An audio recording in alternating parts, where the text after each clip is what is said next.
What would you do if the line between life and death came down to a split?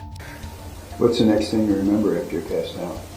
I was in and out of consciousness until I fully woke up that Thursday night, Friday morning. Okay. And so, do you know what happened to you? Yes. What happened to you?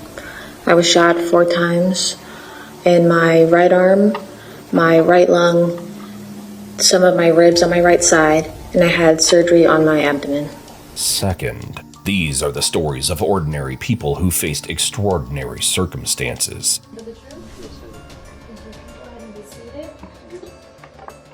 How many times you were shot? At that time, I didn't know. I just felt like one shot. Right. But I got 5 times. So Pardon? 5 times. 5 times? Yes. Where were you shot?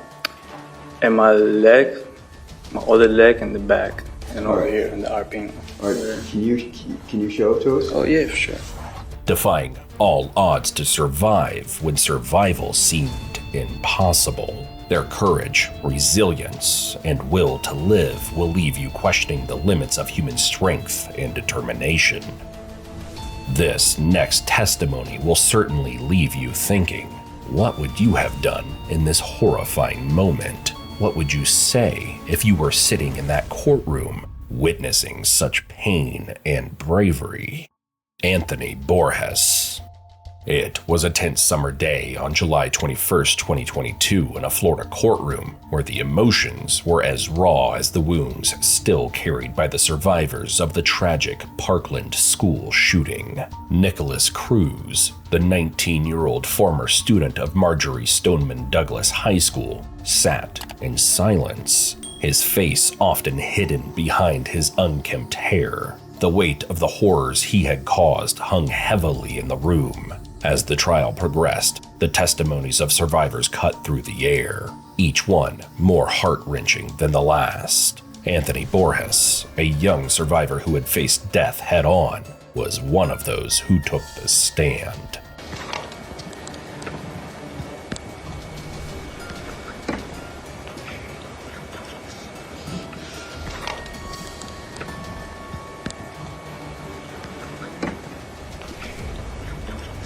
Solemnly swear or affirm the testimony you're about to give is the truth, the whole truth, and nothing. Anthony's voice trembled slightly as he was sworn in, his presence in the courtroom undeniably strong, despite the pain that echoed through his every word. He was no longer the carefree teenager who had once walked those halls. He had been shot 5 times that fateful day, and the scars on his body told the story of the trauma he had endured. The courtroom fell into an eerie silence as Borges bravely stood to recount his experience, his body marked with bullet wounds, each scar a testament to his fight for survival. His words, delivered with the quiet dignity of someone who had faced the unthinkable, filled the room. "I don't know how many times I was shot," Anthony recalled. "I just felt like one shot, right? But I got shot 5 times. His words, spoken softly, yet with undeniable strength, hung in the air as he detailed the agony of being hit. "My leg, my other leg, my back, and over here." With a heavy heart, Anthony then showed the jury the very wounds that had almost taken his life. But the truth? You can go ahead and be seated. How many times you were shot? At that time, I didn't know. I just felt like one shot. Right. But I got 5 times. So Pardon? 5 times. 5 times? Yes. Where were you shot? And my leg, my other leg, and the back, and over Alright. here in the armpit. All right. Can you show it to us? Oh yeah, for sure.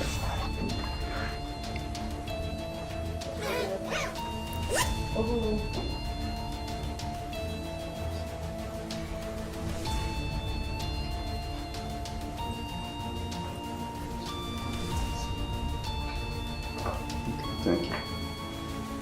His voice grew even more somber as he continued, recounting the confusion in those chaotic moments. Everybody was confused. Everybody just got out of the class. There were a lot of people on the highway. Then I decided to go out the stairwell. Last thing I saw was the gun, and I just closed the door. Running, he said, his words carrying the weight of his desperation. Then, he shot me in my left leg.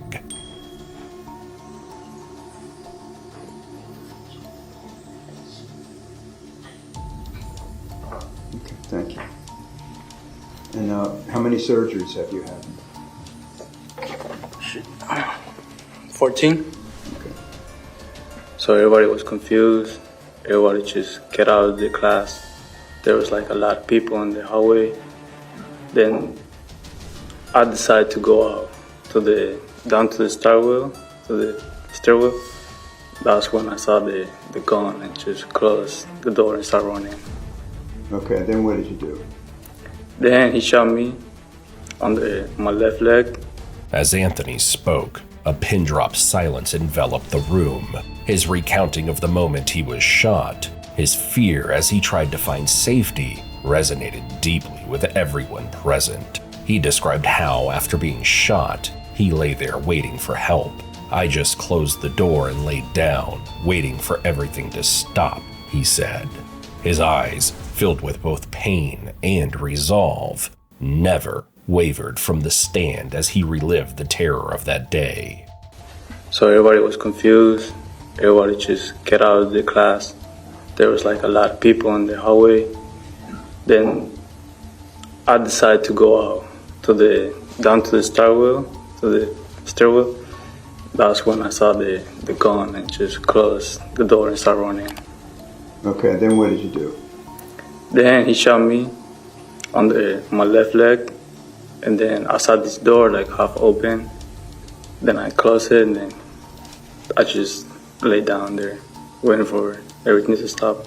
Throughout Anthony's testimony, the courtroom observed Nicholas Cruz, who sat motionless, his head bowed and his gaze cast downward. There was no visible reaction from him as he listened to the survivor recount how his actions had shattered lives forever.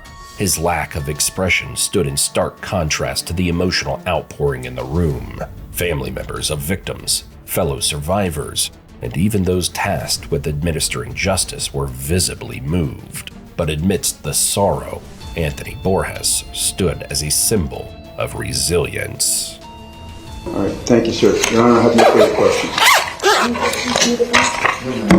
All right, thank you, sir. You're excused. Is there any objection?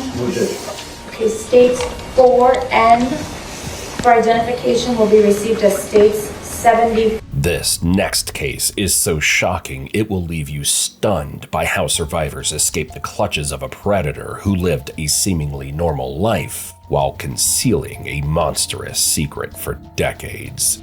Victims of the Golden State Killer.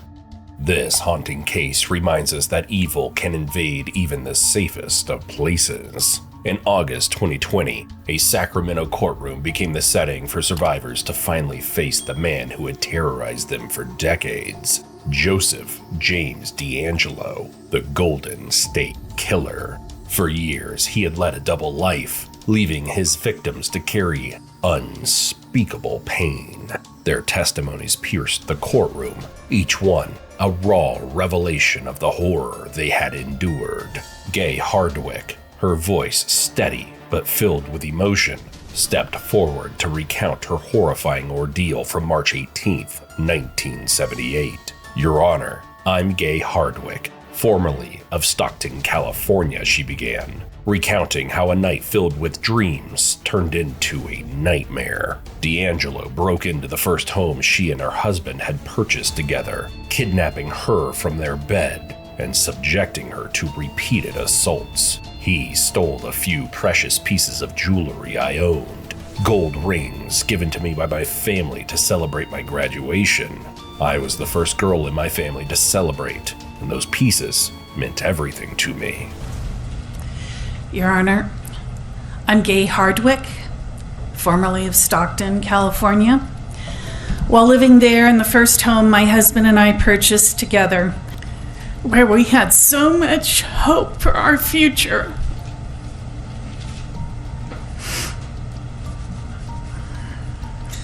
On March 18th, 1978, Joe D'Angelo attacked us while we were sleeping. He kidnapped me from my bed. He raped me repeatedly.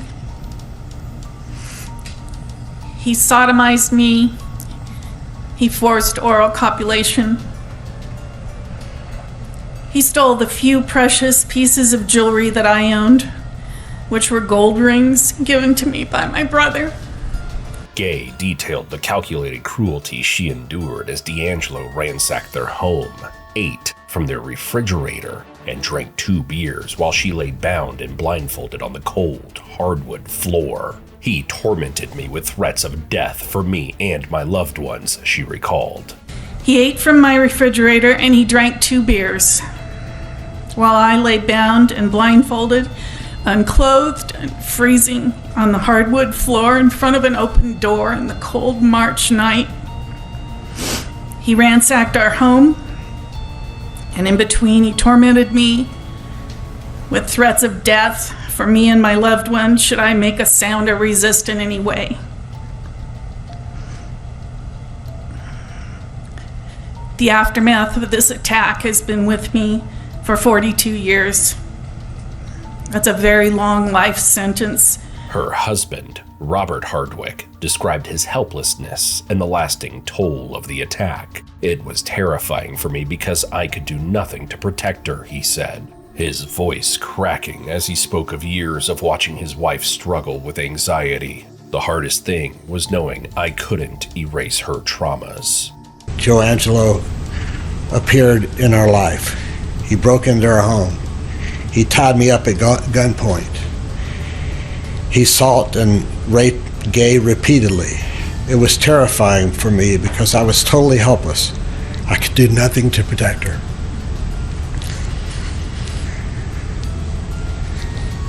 Gay was a victim of a horrible assault, and I was a victim because I would have to live for the rest of my life knowing I was helpless to prevent this attack. Again, we had decided that we weren't going to let Mr. D'Angelo, this gentleman sitting here, define our life.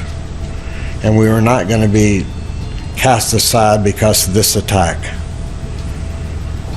The hardest thing for me over the years was for me to observe my wife having anxiety attacks and panic attacks, knowing there was absolutely nothing I could do except to support her. I can't erase her traumas. Joe Angelo is an animal of the worst kind. How the Lord could create such a horrible human being, I do not know. Despite their pain, Gay and Robert refused to let D'Angelo's attack define their lives. We decided we weren't going to be cast aside because of this attack, Robert declared. Yet, the scars were undeniable. His parting words reflected the courtroom's somber mood. D'Angelo is an animal of the worst kind. How the Lord could create such a horrible human being, I do not know. Jane Carson Sandler, another survivor, addressed D'Angelo directly, her voice firm with resolve. D'Angelo, I want you to look at me, she demanded. Her story painted a vivid picture of terror from October 5th, 1976. You shoved your knife into my neck, she recalled. You bound my wrists and ankles. You blindfolded and gagged me. You even did the same to my 3-year-old son, she said, her voice trembling as she added, how dare you? My name is Jane Carson Sandler. And D'Angelo, I want you to look at me. I want you to look at me, D'Angelo, and I want you to remember what I have to say. First, I want to say, glory be to my Lord Jesus Christ for sustaining me with his peace, his love, his strength, and power over the last 44 years. Yes, D'Angelo, it's been 44 years. On October 5th, 1976, when you broke into my home in the early hours, just after my husband had left for work, and you shoved your knife into my neck, you bound my wrist and ankles, you blindfolded me, and then gagged me with a cloth. Remember that? But you also did the same to my precious 3-year-old son. How dare you? Jane's greatest fear was for her son. You repeatedly threatened to kill us, she revealed, describing how her terror was centered on her child. I didn't care what you did to me. I just needed to know where you took my son. What were you going to do to him? Then you repeatedly threatened to kill us. The fear escalated when you started tearing sheets and cloths, and I had no idea what you were planning to do with all that cloth. Strangle us, maybe? Yes, I was frozen in fear beyond description. My attention was not on the rape, but fully on where did you put my son when you removed him from the bed? Where did you put him? And what were you going to do to him? In a powerful moment, Jane revealed how she transformed her pain into purpose. I turned my pain into power and my mess into a message, she said. She now works with women who've endured similar traumas, yet her faith and forgiveness were tested. A quarter of me wants to say, may God have mercy on your soul, but 3/4 of me, I just want you to rot in hell. Yes, evil one. I turned my pain into power and my mess into a message by facilitating groups of women that had been sexually assaulted and volunteering at our Rape Crisis Center. All very worthwhile activities. Well, quarter of me, being a Christian, I want to say to you, may God have mercy on your soul. But then there's another 3/4 of me that just want to tell you, buddy, to rot in hell. Each survivor's testimony uncovered layers of trauma and strength. Story after story revealed nights of terror and years of rebuilding shattered lives. They spoke of stolen innocence, shattered dreams, and the immense courage it took to stand before D'Angelo and tell their truths. This next survivor's story is so shocking that it may leave you questioning the very nature of survival itself. What happens when a moment of terror becomes an eternal fight for your life? And what does it take to survive such an ordeal? Madeline Wilford. On February 14th, 2018, a mass shooting unfolded at Marjorie Stoneman Douglas High School in Parkland, Florida, leaving 17 people dead and many others injured. One of those who lived to tell the tale is Madeline Wilford, a young woman whose experience mirrors that of Anthony Borges, another brave soul who survived the same harrowing event. In this courtroom, she would recount the horrors she faced, and her testimony would capture the deep emotional and physical toll of surviving such violence. Madeline begins with a calm recounting of the day that turned her world upside down. We were just going about class like normal, she says, speaking of her AP psychology class. But then the shots rang out. She describes the initial confusion, the delay in realizing what was happening. But once more shots echoed, the panic set in. She hid between the teacher's desk and podium, trying to stay out of sight. Her voice shakes as she remembers the moment she was struck by bullets. I was shot 4 times, she says, matter-of-factly.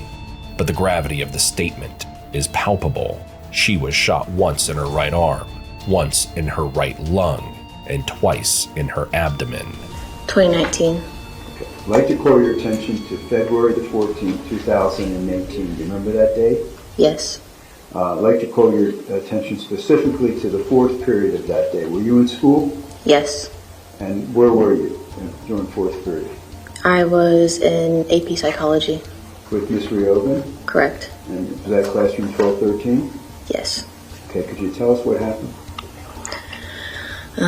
We were just going about class like normal, and we heard shots. It took us a second to realize what was happening, but when they were fired off again is when we started to move and hide. I was stuck between the teacher's desk and her podium, and then I was just hiding until I felt myself get hit. I didn't know how many times. I just knew I was hit. And I tried looking behind me to see if anyone could help me, but all I saw was blood on the floor. So I just kind of turned around, and when the fire alarm went off, I also thought that hopefully like they knew what was going on and so that they were coming soon, but I ended up. Her words linger in the room as the audience absorbs the weight of her experience. Madeline speaks of passing out after the fire alarm rang and the moments of disorientation that followed. She recalls waking up later in a hospital, unaware of what had happened. I was in and out of consciousness until I fully woke up Thursday night. Friday morning, she shares. The quiet vulnerability in her voice speaks volumes of the trauma she endured. The judge presiding over the case maintains a composed demeanor, allowing Madeline to speak without interruption. Her testimony paints a vivid picture of the brutal reality of the attack, and the courtroom listens in stunned silence. Cruz, the defendant, sits through the testimony with his head lowered, seemingly indifferent to the pain he caused. What's the next thing you remember after you passed out? I was in and out of consciousness until I fully woke up that Thursday night, Friday morning. Okay. And so, do you know what happened to you? Yes. What happened to you?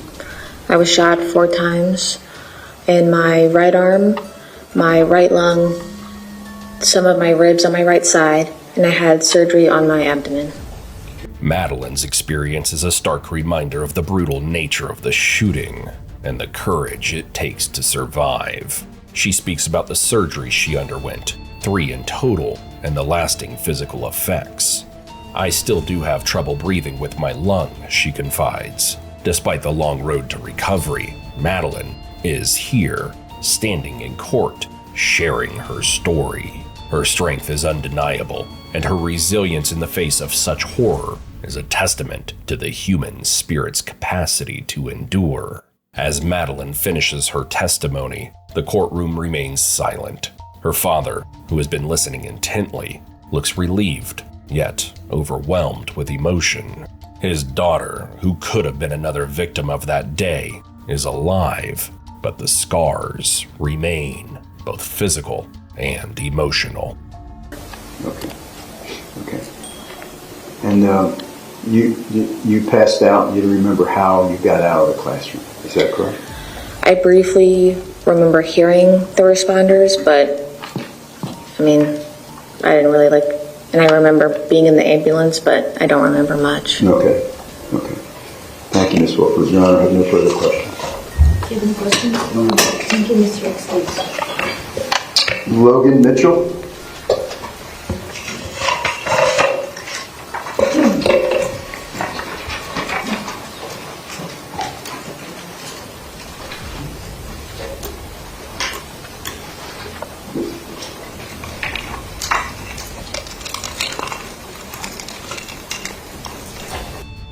Some survival stories push the limits of human resilience, forcing us to confront the depths of cruelty and the strength it takes to endure the unimaginable. This is one such story that will stay with you long after you hear it.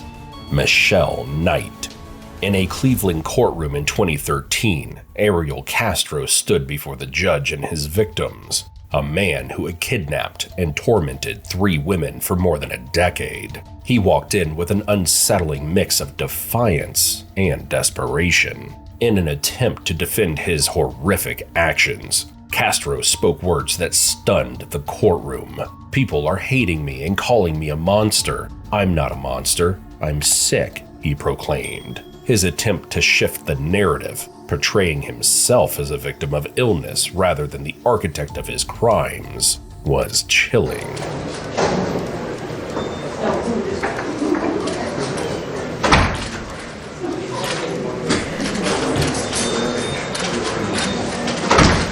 People are trying to paint me as a monster, and I'm not a monster.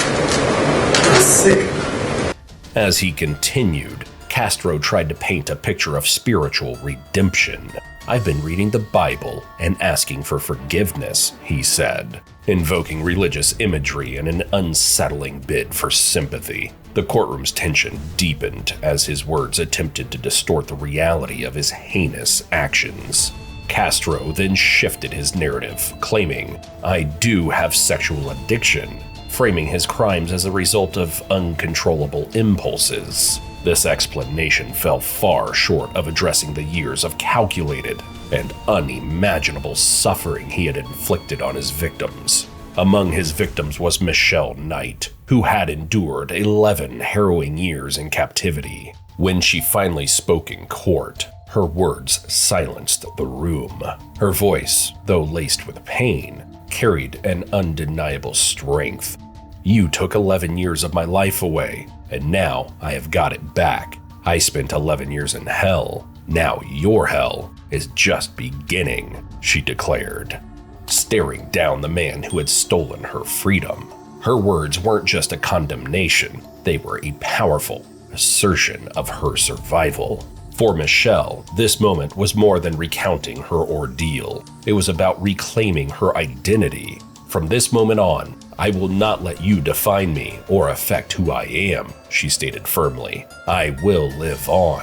You will die a little every day as you think about the 11 years and the atrocities you inflicted on us." Her defiance turned the courtroom into a stage for her triumph, transforming years of oppression into an unyielding resolve to move forward. As she continued, Michelle's voice faltered slightly, revealing the weight of her ordeal. Her pauses were charged with emotion, serving as poignant reminders of the horrors she had survived. "What does God think of you, hypocritically going to church every Sunday, coming home to torture us?" she asked. Her words, a sharp rebuke to Castro's twisted portrayal of himself as a religious man. Her unwavering gaze exposed the stark contrast between his self-image and the unimaginable cruelty he had inflicted. The atmosphere in the courtroom was electric with emotion. Family members and supporters watched in silence, many overcome with tears as Michelle's testimony reached its powerful conclusion. "You deserve to spend your life in prison," she said, her voice unwavering. "The death penalty would be so much easier. You don't deserve that." Her words were a chilling reminder that true justice often lies in forcing the perpetrator to live with their actions. Michelle's bravery and resilience left an indelible mark on everyone present that day. These survivors remind us that even in the darkest moments, the human spirit can endure. Their stories of survival from the brink of death show not just the power of resilience, but the unyielding fight for life. Which story resonated with you the most? Let us know in the comments below, and don't forget to like and subscribe for more incredible survival tales. And press the bell icon so you never miss a story that could inspire, move, or even change your perspective on life. Stay tuned for more gripping stories of courage and determination. Thanks for watching.